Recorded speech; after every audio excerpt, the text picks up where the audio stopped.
नमस्कार मित्रों, आदर्श शिक्षण संस्थान जोधपुर ऑनलाइन कक्षा में आप सबका हार्दिक स्वागत एवं अभिनंदन। कक्षा 10वीं विषय हिंदी व्याकरण कालांश संख्या 1 अध्याय 6 प्रकरण समास भाग संख्या 3। समास के अंतर्गत हम लोगों ने गत वीडियो के अंतर्गत 5 समास के बारे में पढ़ा था। सबसे अंतिम था अव्ययी भाव 5वां समास। उससे आगे आज नंबर 6 बहुव्रीहि समास। जिस समास में पहला पद व दूसरा पद दोनों ही निष्क्रिय हो एवं अन्य पद प्रधान हो और उनके शब्दों के अर्थों को छोड़कर अन्य नया अर्थ निकाला जाता है, वह बहुव्रीहि समास कहलाता है।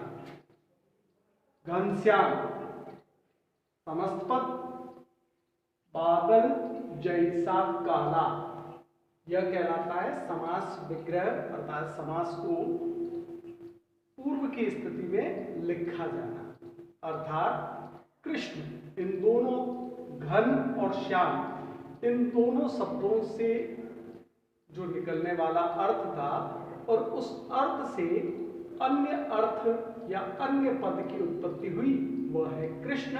अर्थात इस उदाहरण के अंतर्गत अन्य पद प्रधान पद है।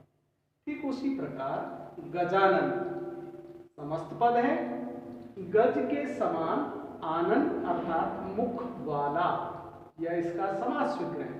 अर्थात गणेश, इसमें भी अन्य पद गणेश प्रधान है, जबकि प्रथम एवं द्वितीय पद दोनों निष्क्रिय है, गौण है। कर्मधारय समास और बहुव्रीहि समास में अंतर।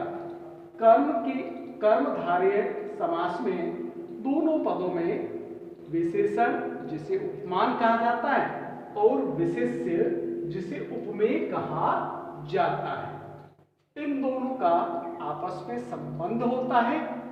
जबकि या लेकिन बहुव्रीहि समास में दोनों पदों का अर्थ प्रधान अर्थात प्रमुख न होकर अन्य अर्थ या अन्य पद प्रधान अर्थात प्रमुख होता है।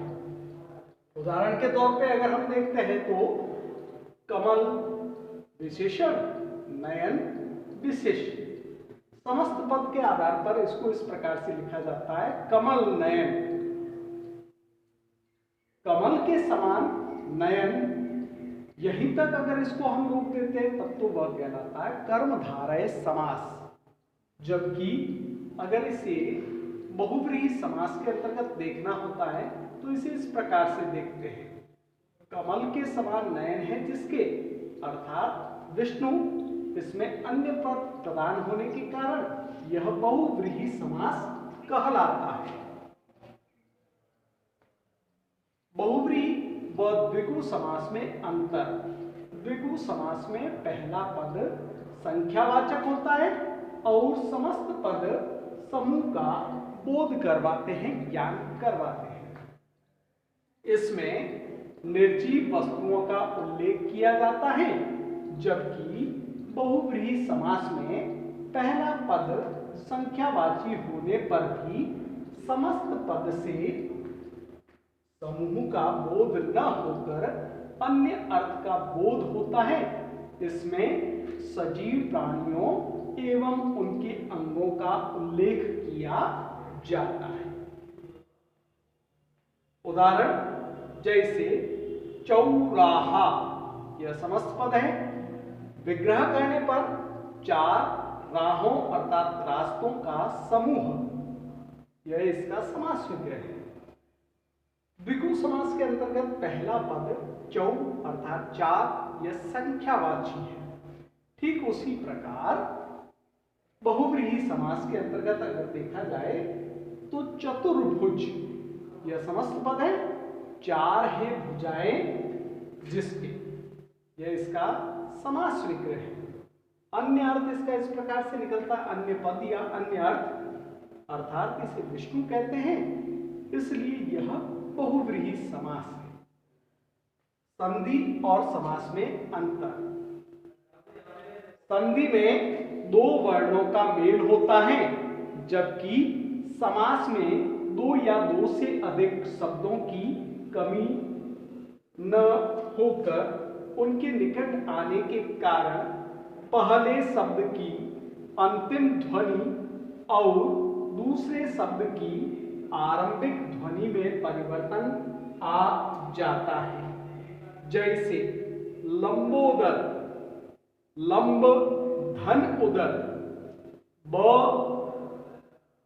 वर्ण में अ स्वर का मिश्रण हुआ है, इसलिए यहां अ का उल्लेख किया गया। साथ ही साथ द्वितीय शब्द का प्रथम वर्ण ऊ है। अ और ऊ की संधि करने पर ओ का निर्माण होता है। लंबोदर, यह संधि बनती है इस प्रकार से, इस शब्द की लंब धन उदर अर्थात लंबोदर।